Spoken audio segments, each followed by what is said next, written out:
Yo guys, how you all doing? It is me, tomironi123 guys. I want to get straight into the video, but thank you for all your support recently. If you are new, click like and subscribe. You don't want to miss the daily educational videos we bring out with the new series coming out, with me having more time to obviously help you with tutorials, guys. You do not want to miss out, and tell at least one friend, guys.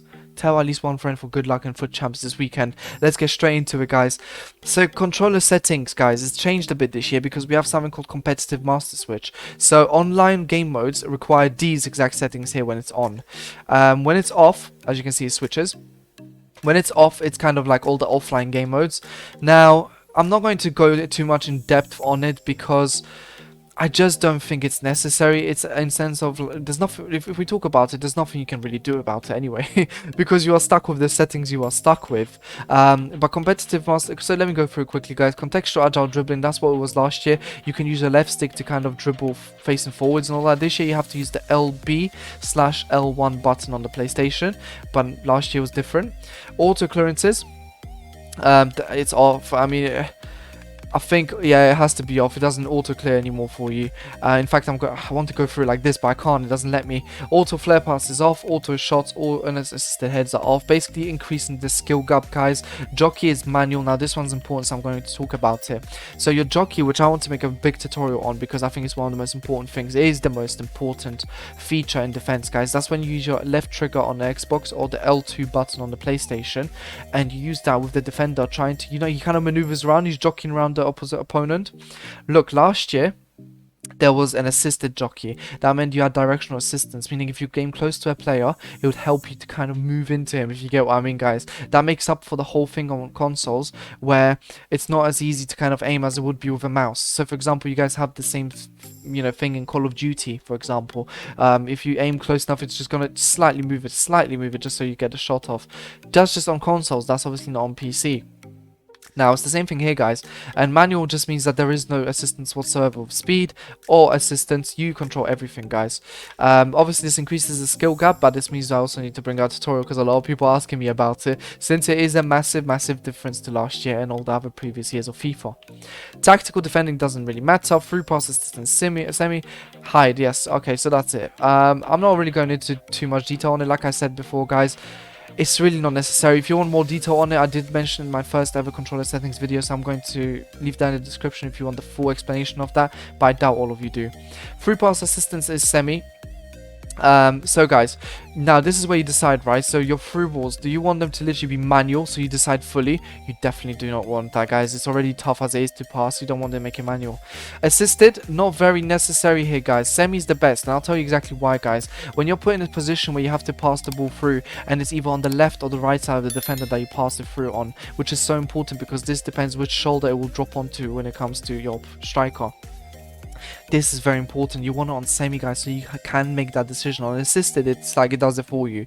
So sometimes you can go completely opposite from where you need to. Semi is the way to go, guys. I hide the FIFA trainer. It's very good if you're trying to learn the game, but I don't need to, so obviously hide it. Timed finishing is on, guys. I'm not even going to go into this. It's when you press the B button and press the B and again on Xbox to shoot and time the shot, and circle again on the PlayStation just before the player shoots, just to give them extra power and accuracy. Guys, I have a tutorial that absolutely blew up on YouTube when it comes to timed finishing, so I'll leave that in the description for you guys. I don't think I need to really explain it here, but it's an essential skill, guys. All my goals pretty much are green time this year. Please put timed finishing on. It just takes a bit to practice, but it can lead to forever of goals. Next, player switch indicator. So usually, guys, when you're obviously on the ball, you're going to see an indicator of the, well, if you're off the ball, you're going to see an indicator of the player that's obviously, you're defending with. When this is on, there's also another player indicator, and this shows you which player it would switch to if you press the LB/L1 button to switch at that point. It's unnecessary, guys, and I'll tell you why, because you need to really practice right stick switching, and this will allow you to practice right stick switching. You'll switch to the player you'd usually press the one button to get to both your right stick, just because it's so important to do it. It's going to be quicker, the response time, and it's going to make you a better player overall, guys. So take it off, and obviously I'll make a tutorial on right stick switching, so don't worry about that.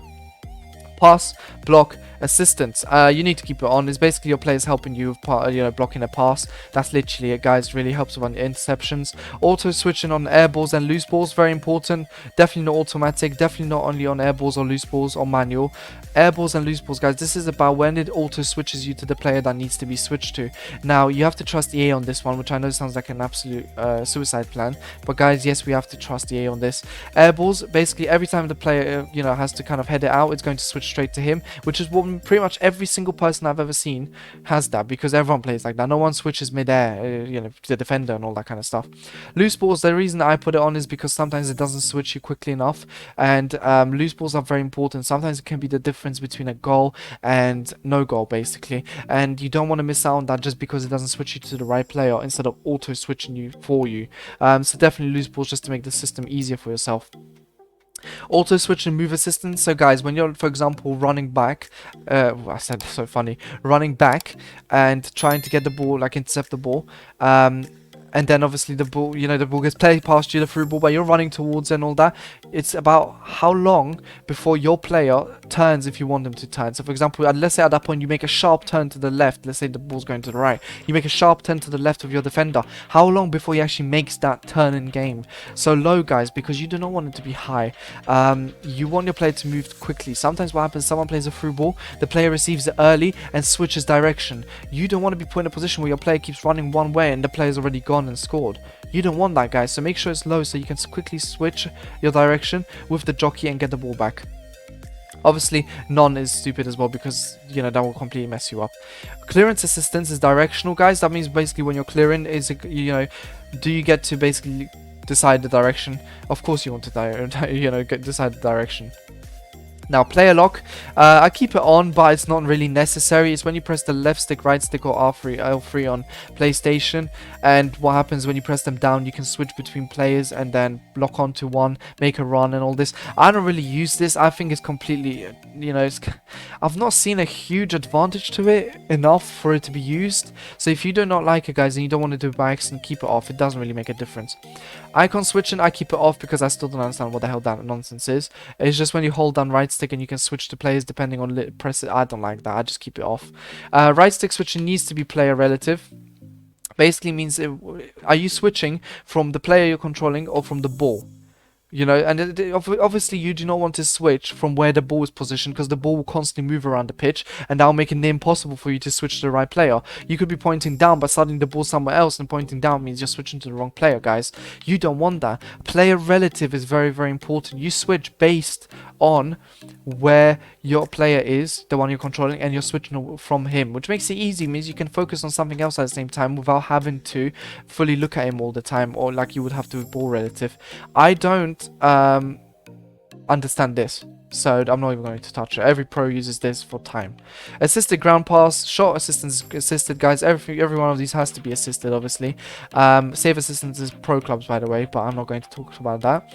Analog sprint is off. It means that, if you have it on, it basically means the longer you hold down the right trigger or the R2 button on the PlayStation, aka the sprint button, the more you hold it down, the faster the player goes. I don't like that. I just want my player to sprint. Like, if I'm asking my player to sprint, I just want him to sprint, so I keep it off. Pass receiver lock is late. That's the last one of the most important things, actually. When you pass the ball but you see the opponent is about to intercept and you want to switch the direction you're passing to in the last second, in the middle of the animation, how long is it before you can't actually reverse what you've done? So late means you can go very, very late, and until the last moment, pretty much till the player kicks the ball, I can switch direction of where I'm passing.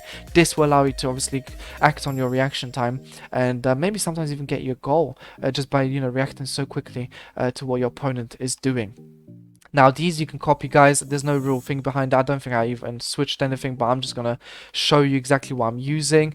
Now, guys, I hope you enjoyed the video. Camera settings are already out, so make sure to check those out if you haven't already, guys. I love you, and all the support you guys have been giving has been absolutely incredible. Make sure, like I said, to share with at least one friend, guys. And until next time, peace.